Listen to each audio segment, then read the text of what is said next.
All right. Hey, everyone. It is 2:58. Give everybody a couple minutes, whoever's coming in today live for the mentor session, and we will start. Hope everybody's having a good day here up in Philly in the burbs. It's a little cloudy, but nice June 25th day. And close to my 44th birthday on Monday. Ay, ay, ay. What's going on? Getting too old, Sean. You know? That's what they say, right? Got all the questions here. I got some updates I want to give people on the finance front. And so just still wait till 3 o'clock till the official start. Please throw your comments in on the chat so we can see it in the comment area of the live session. If you have any questions, happy to answer as we go. And hope everybody's going to get a break soon here. We've had a lot going on. Hope everybody can take some break time over July 4th and relax and be with your family if that's the case. Or read a book and rethink your venture. That's what I like to do too. So we'll start shortly here and give some updates. So let's see what we got. All right, 3 o'clock on the nose. All right, everyone. Well, welcome. Jeff Bruno again, your outsourced CFO. Happy to be doing our, I don't know, this might be our 5th or 6th live session. I'm not keeping track anymore. Our monthly session. And please be advised, Jeff at YoCFO. It's Jeff at YoCFO.com. That's my email. Shoot me any questions outside of here. I'm always open to answer via email. Happy to set up some time too occasionally to hop on a quick call if you need something. My team can assist too as well, as a courtesy for Sean as he's building this thing out. So we're here to help. Hopefully everybody is doing well. So a couple updates. Hi, Heather. Hi, Tim. A couple updates. So, on the financial end, a lot of small businesses dealing with, PPP, which is closing in a few days, June 30th. So if you haven't got an application in, please do it. Looks like the feds have come to their senses entirely, which is great, and they have made it essentially forgiven. As long as you're under $2 million, looks like you're going to be forgiven in most cases if you spend it on the correct ratios, 60-40, payroll to other expenses that are on the list, and you have up to 24 weeks. So if demand has come back for your business, they're giving you time for that to come back. Use the funds, get forgiven. Also, one other thing they just did a day ago, they said you can apply for forgiveness whenever you exhaust the funds. You do not have to wait the full 24 weeks. It's great stuff. Get it off your balance sheet. Get it approved in income. One other little tax note that they've hid in there is that it is a loan on your books until it becomes forgiven. Once it's forgiven, the time when it is forgiven is when it becomes income. So be careful to get it done before the end of the year if you want that income for this year for your business. So I would file as early as you can. You never know what other rules can change. Let's get it off your books. Secondly, EIDL. A little update on that.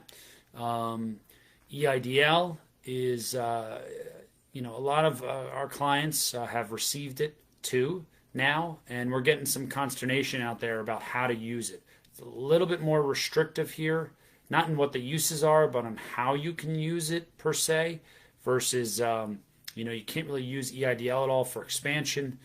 You got to be very careful there, things like that. So we're compiling all that information. I mean, there is information on the web, of course, on Google and so on, but, you got to make sure for your specific business you're using it right. Happy to try to help people along those lines as well. So let's any questions regarding those, also feel free. I can jump on some of those and try to answer some of that today as well. Here to help. So let's start with into the questions. So seeing some familiar names here, which is kind of great. I'm glad people are jumping in on these mentor sessions. So we have Gabor Race, or I think you say Race is the last name. So Gabor, his question is, it's a question on performance-based compensation. As a co-owner of our company, I never paid myself a salary. I relied on our end-of-year dividends for tax reasons. But now that a large chunk of our company is getting acquired, that's no longer practical. I discussed this with our soon-to-be majority owner and agreed that in addition to my now smaller share of dividends, I should be getting a performance-based salary. Well, kudos to you getting that from the new majority buyer. There's going to be a base salary and a bonus paid every month based on 2 KPIs that I've been asked to suggest. Do you have any suggestions on what I should consider when choosing these KPIs? I'm thinking one should be subscription revenue growth, the one thing I personally measure my performance by, but I'm struggling to find out the second one. So it always helps me to have more context on what your business is. So I'm assuming it's something around subscription revenue, obviously, but I don't know anything else about your business.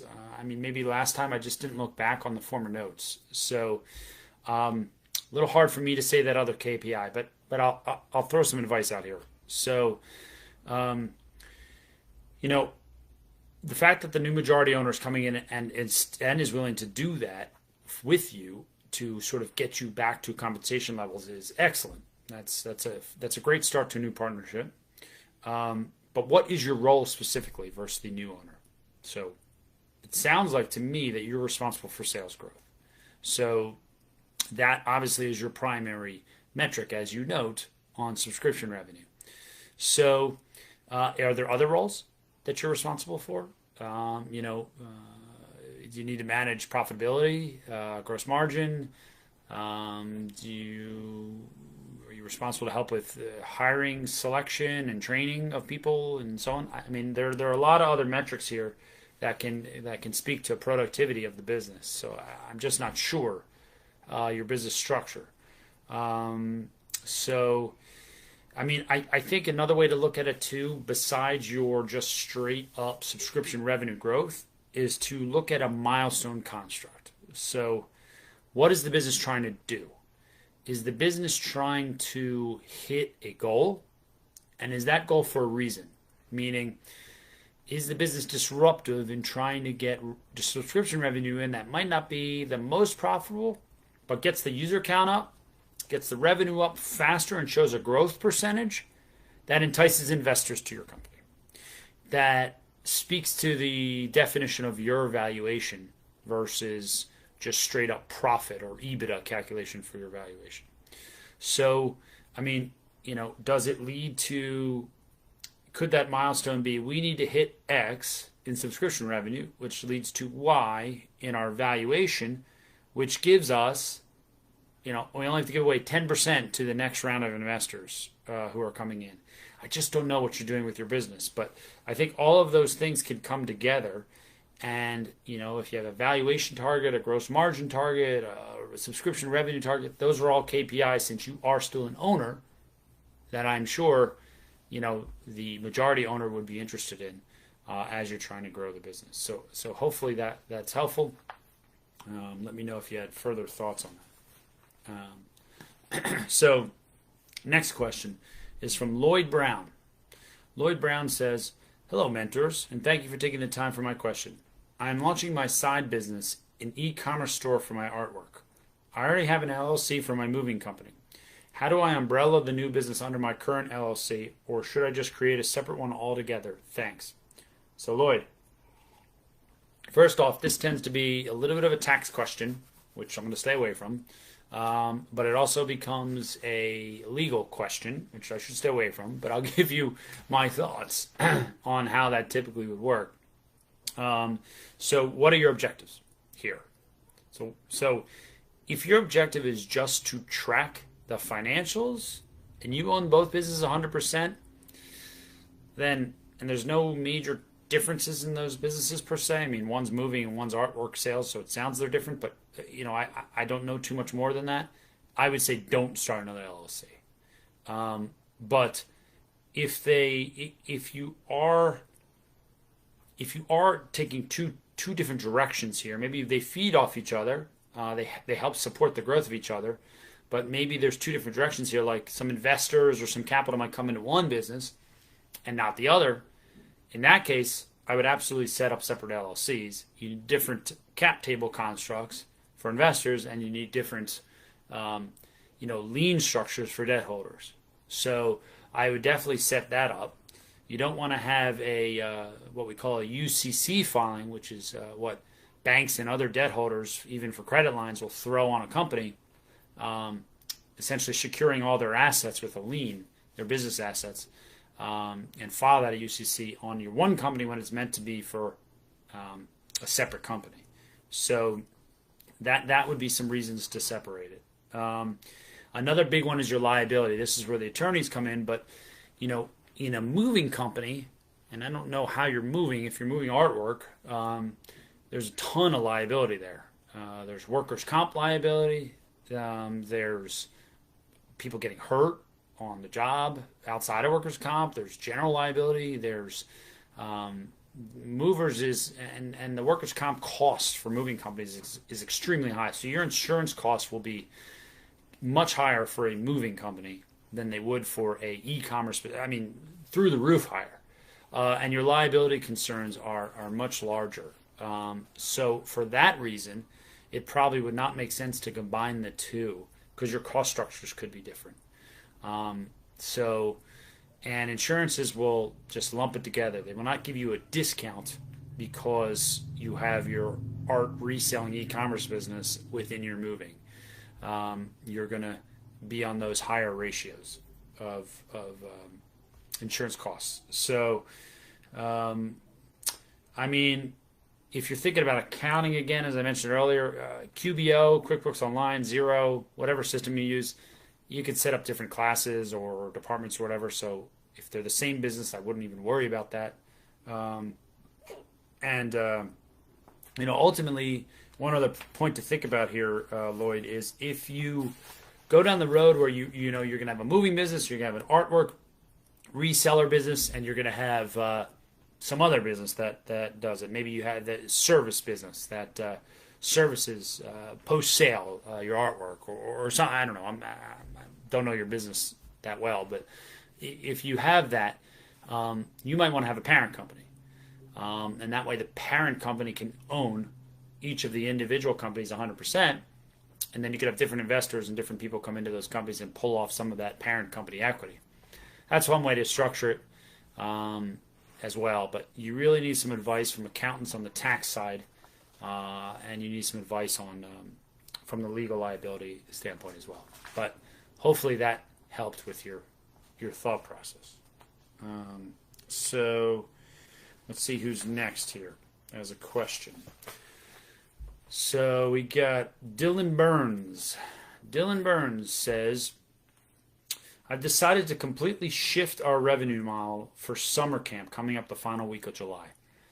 Most of the school district that I'm partnered with is considered underserved, low-income, single-income households, and that's 33,000 plus homes. That's a lot.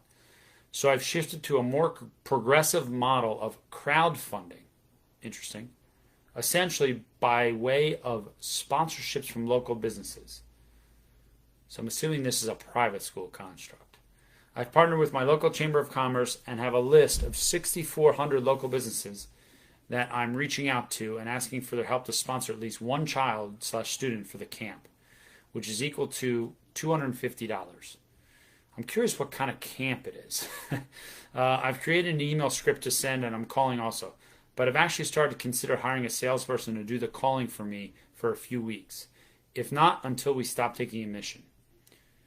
Are these the best ways to be going about this? I think the salesperson is a great idea to free up my time, but I also want to be fiscally responsible due to current revenue, etc. Well, a lot of things to consider here, Dylan. First of all, I'd love to understand what the next step is in your business. So the camp is changing. It's starting now. Does it go into the fall? I'm assuming it does. What type of camp is it? Is it ongoing? Is this a kickstart to your camp? Is this to get people interested? You know, to get a lot of businesses to be engaged? Is the idea because it's low income and the businesses will feel like they'll help the area? And that's where you're coming up with like kind of the crowdfunding idea. Are you actually going to put this on a crowdfunding site like a Kickstarter or an Indiegogo, which will take 7 to 12% of that fee, of the money you raise to do that? But it's a great platform to get them engaged. You can do a lot of publicity on it. If you're going to do that, that's a totally different route. It takes at least 20 to 30 days to set up and then to run. So you probably don't have enough time for that. But if you're just going to go to local businesses, and you want to know if you hire a salesperson to help you, I mean, this sounds like an internal kind of admin. Pick up the phone, maybe jump to a couple stores and talk. You can probably get a younger person to help you run around, do that, hopefully. Less expensive. So I don't think it's a bad idea. But I'm wondering, what's your profit model here? If it's $250 for a student, how much of that falls to your fixed expenses, and then how much of that to your bottom line? So, and then, what is it that your time, what's the value of your time? So if you're doing this to free up your time, what are you spending your time on? If that's developing new avenues of revenue, if that's formulating the plan for the fall, and that's very valuable to the continuation of your camp, give me more information on what you're trying to do here. I always think if it's less valuable work and you can get an inexpensive resource to do it and do it well, sure. By all means, as long as you have enough profit or enough dollars to do that. And also if your timeline is constrained, maybe it makes sense. So I love what you're doing here about shifting the model and getting out to all these homes who are underserved. It's a great thing for your community, so I applaud it. So a little more background, and I'm sure we could figure out a great way to kick this off. So next question is from Lalona West. Lalona West says, hello, when stepping into a new leadership role, what are good strategies to build trust and relationships with your team, especially if you're moving up to an administrator role with the same people you've worked with for years? For example, I've been in a teacher-coach role. Now I will be their principal, their boss. I want the transition to be effective for both me and the team. Thank you so much. Well, Lalona, my wife is a teacher. And I can understand that. That is a hard move. There's some weird dynamics always in schools, my wife comes home all the time and tells me all the weird dynamics. She's in a public school, but, between the union and the principal and, all the rules and regs, and everybody has to follow everything to a T, and you can't step out of bounds and this and that, and it's, it's a little tricky. So, culture is a little hard sometimes in those types of environments. So there is almost like that separation of these are the rule makers, the bosses, and we're the worker bees in that kind of environment sometimes. So I kind of understand where you're coming from, and I think that if you think of it from an entrepreneur level and from like an owner kind of level, which should help in this scenario. And the only reason I can speak to this, being a CFO, is that I'm the CFO and CEO of my business, so I have to always be cognizant of this. I'm bad at this, and self-admitted here, I have been training myself to be better, but I kind of have assumed since the beginning that people can read my mind. I come in, I quickly run through a financial model. I say, this is our strategy we're trying to do, and my analyst, go, or my other CFO, go. Here's what we're trying to accomplish with our client. And they go, what? So, and I go, what do you mean? I just explained it to you. So I feel like, people sometimes, owners in those positions, they struggle. They think people can read your mind, and they can't. So you have to be, diligent in giving them time to understand. The one good thing is you're coming from the teacher world, so you know how they think and what they're looking for. So that'll probably give you an advantage on communicating that way. So it's always about communication there. And I think one of the things that also is real important in any business, and also I'm sure in a school's environment with all the rules, are metrics. Number two, this is big. So metrics are key. People need goals and barriers to stay within. They need to reach for goals and have barriers in any organization. So if you come into the position and you go, all right, here are what the rules are, here are what the metrics are, this is what we're going to accomplish this year, and here's everybody's role in doing that. And then on a monthly basis, when you have your meetings or whatever the timetable is, you're using those metrics as a gauge on performance. Because if you gauge people on their performance on how you feel, or if you knew that John was a little bit of a slacker before, maybe John turned the corner. Maybe John was better doing something else, and you could put him in that position. So I think having metrics and aligning those metrics with the right people for what they're good at, their strengths, is a great way for setting people up to succeed and taking the emotion out of what you're doing, so that you say, look, you didn't hit the metric. So, I've known you for many, many years, but you have to get back to this metric. So let's talk next month. I would try that way. Tends to work in small companies too. So metrics, Sean, I love it. He's jumping in metrics. Yeah, Sean, it's amazing how many people don't do metrics. It's hard though. It's very hard sometimes to get stuck on those. But highly recommended. So, the next question from Gabriel Suarez.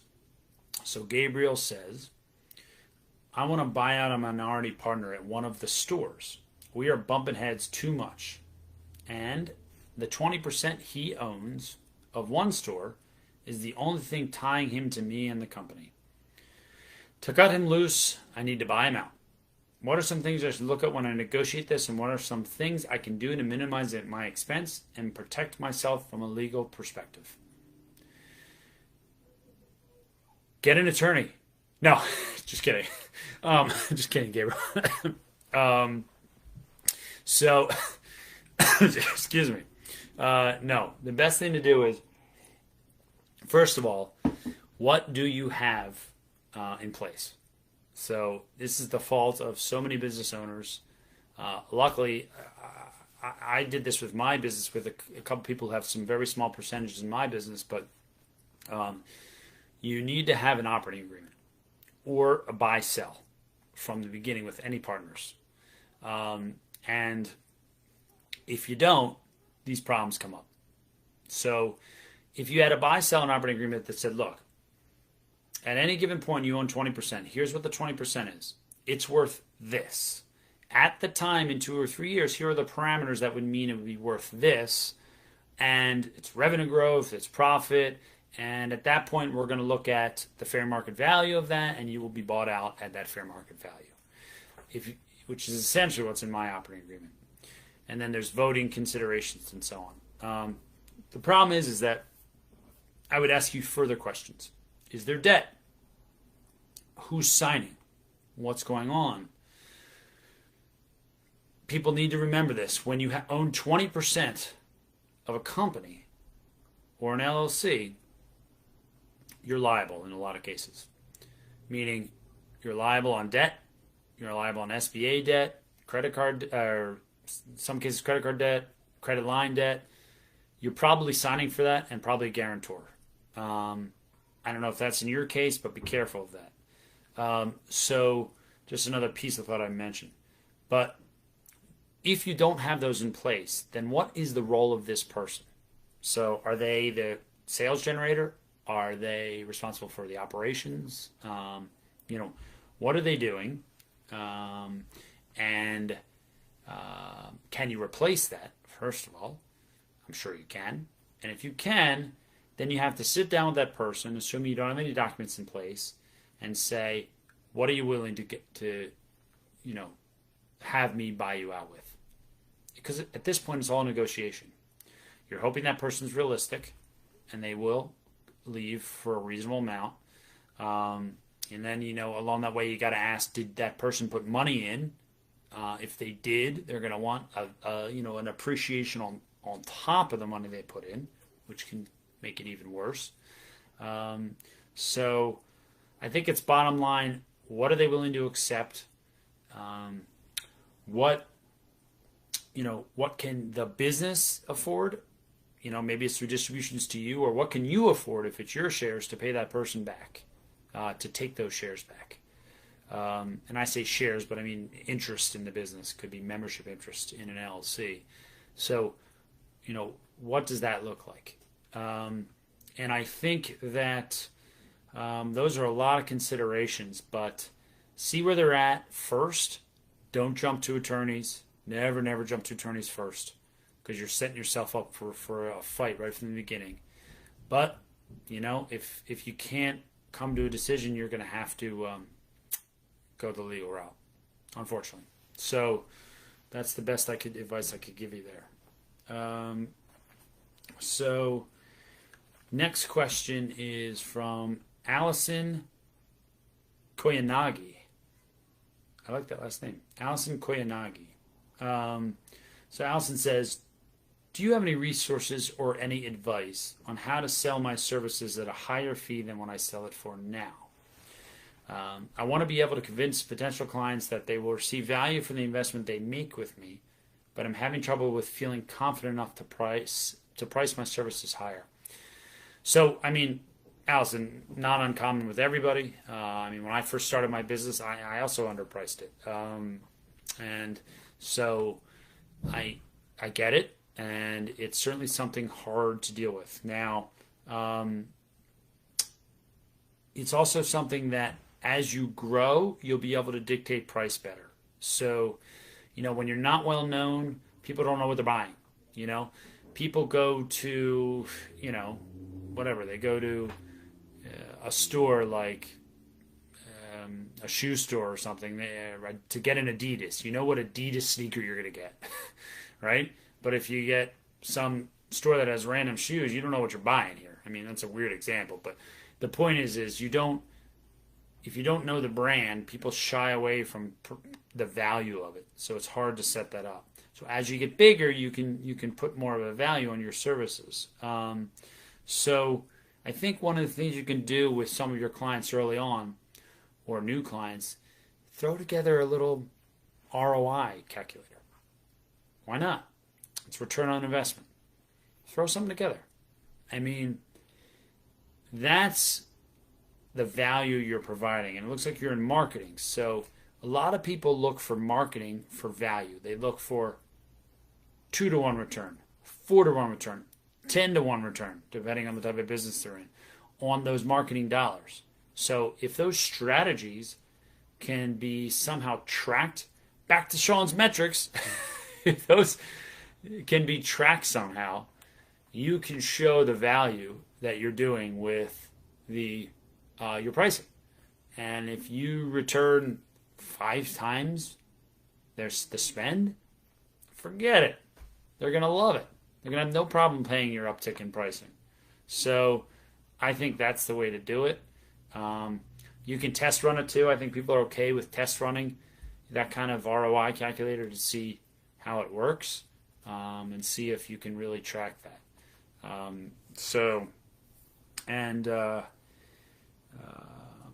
That's pretty much it. I think that would be the way to go about it. So hopefully that was helpful. So next we have David Fitzmaurice. David Fitzmaurice asks, hello. My question today is about pricing. How do I price my products? Close. Do I compare prices to my competitors? Do I go over my numbers, then mark up a percentage of what I need to get paid to make a profit? Do I do something different to my competitors and add extra value and then extra price to my products? You were saying last time about finding out what customers will pay for my items. So far, we have slightly higher prices than our competitors, but our most expensive is not budging, even with a lot of traffic coming to our store. Is this a sign that we are too high and I should lower them? Thanks for your help. Well, so this is very tricky. First off, you know, David, the clothing business these days is extremely difficult. So kudos to you to being in it and at least getting set up here with that. I mean, and I'm not trying to be discouraging at all, but you know, with the clothing business, the reason it's so hard, and I don't know if you're just reselling, but you know, pulling all those pieces together from the global supply chain, which has been somewhat disrupted here with all of this craziness, and then you know, and those prices affect what your margins are on a constant basis, and then your you know, is a problem, and then your pricing is somewhat inelastic because you can't adjust that pricing because you're driven by consumers' desire to buy the product, demand on the product, and so on, and competitors that are selling. It's a very, very hard space to be in from that standpoint. So you have a lot less what we call the financial world, the economics world, price elasticity. So you can't maneuver too much because of your costs on the backside change so much. And because your consumers are driving your demand there on the pricing. So it's hard. But you know, also what we say a lot of the time is you know, that it's easier, and this goes back to the last question. It's easier to start lower in pricing and then raise your pricing again. So as you become more known in the market. But it depends on what your objective is. So if you're a premium product right off the get-go, you can't lower your pricing. If you lower your pricing, then you destroy the idea of the premium product. Okay? Chanel doesn't lower its pricing. Chanel's pricing goes up every single year.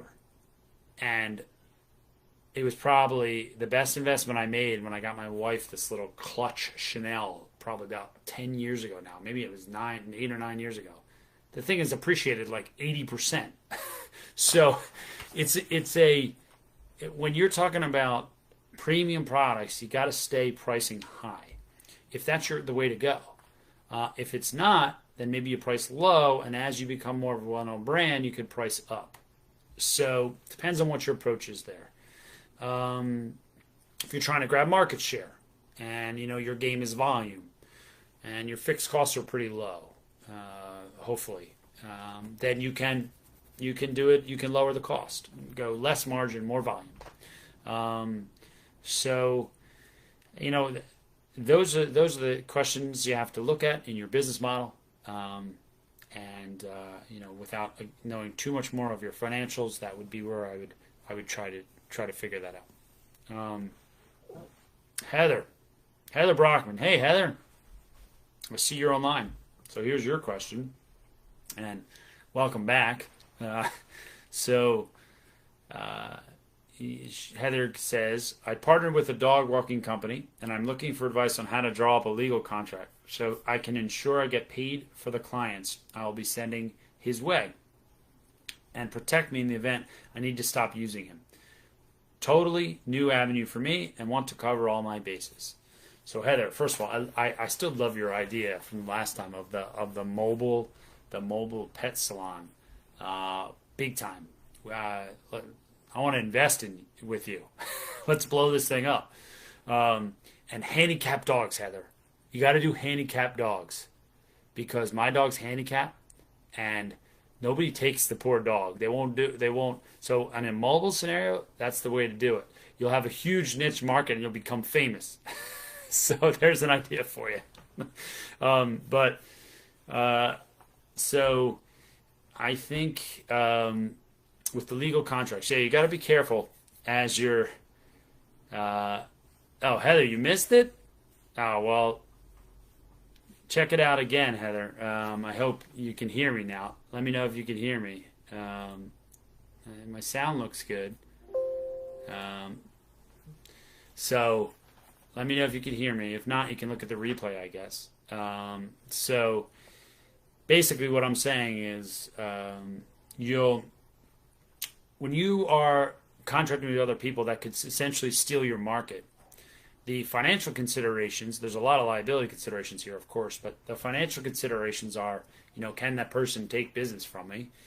And, you know, that's what you're trying to avoid. So I would say that you need an NDA So you need a non-disclosure agreement. You need a non-compete slash non-solicit. Depending on the scenario, on what you're dealing with, it might be a non-solicit because you can't stop all the dog walkers in the world from doing their business, in a sense, or even doing some of the things you do, potentially, which is what the difficult scenario is enforcing a non-compete. So you got to be careful there. You're wasting money drafting something like that if it won't win in court.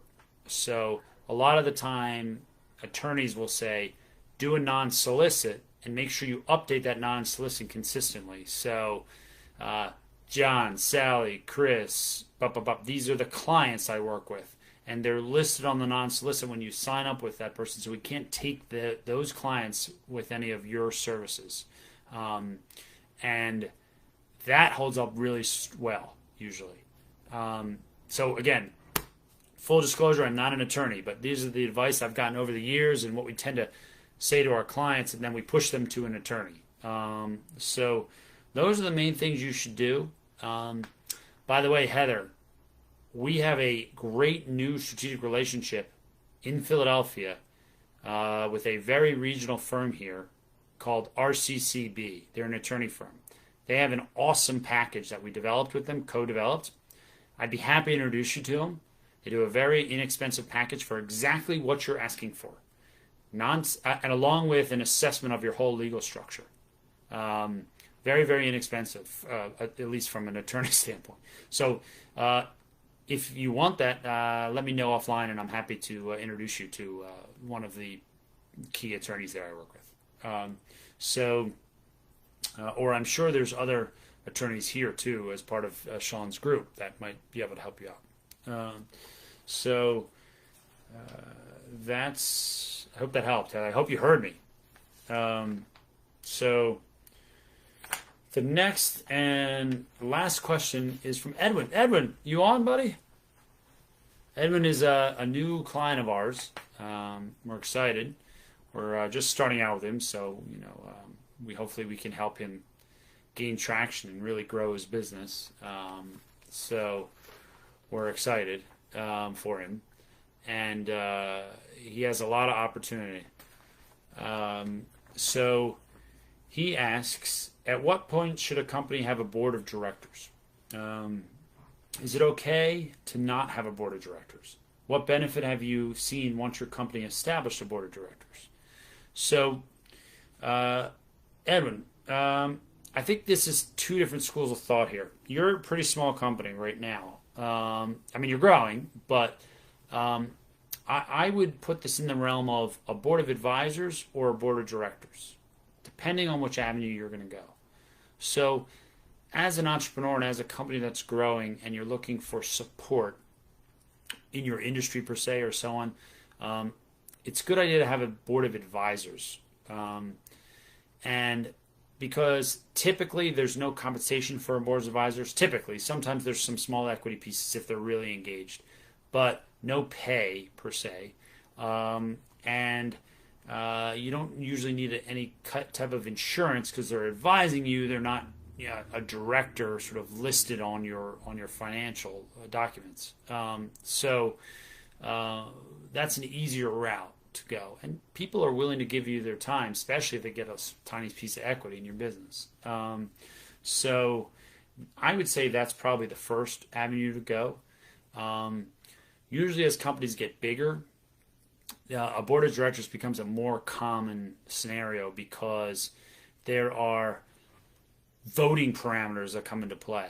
There are scenarios where the board of directors actually have to help you make distinct direct moves, and they're not just advising, and they're voting on scenarios. And management might have a seat at the board.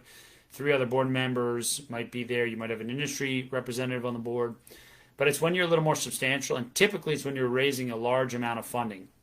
Maybe past angel round, you're in a Series A, Series B funding scenario, or you're just a larger company that a board of directors makes sense. Or you're a nonprofit. Nonprofits tend to have board of directors. So those are some distinctions. But with the board of directors, there's usually some kind of compensation if you're not a nonprofit, and you usually have to pay what we're termed in the insurance world D&O, directors and officers insurance, which you would not need with an advisor. That can be a little expensive for that. So, in order to do that, because of those additional costs and so on, I would hold off on a direct board of directors. But I like where your head's at, because you want those advisors to help you along the way as you grow your business. Great questions. So it looks like that's it on the questions today. I don't see anything here. I see Heather and Tim and Sean over here on chat, but no one else seems to be asking any questions. So let's see. Anything else further for today? Well, it's coming up to 3 months of this pandemic. I hope everybody's pivoted. I hope everybody is funded, and you're taking advantage of this and getting ahead of the curve, because that's what us as entrepreneurs do. And I'm here to support you, and hope everybody has a great rest of your June and July 4th. So speak to you in July, and have a great time. Have a great summer soon. Speak to everybody soon. Thank you. Bye-bye.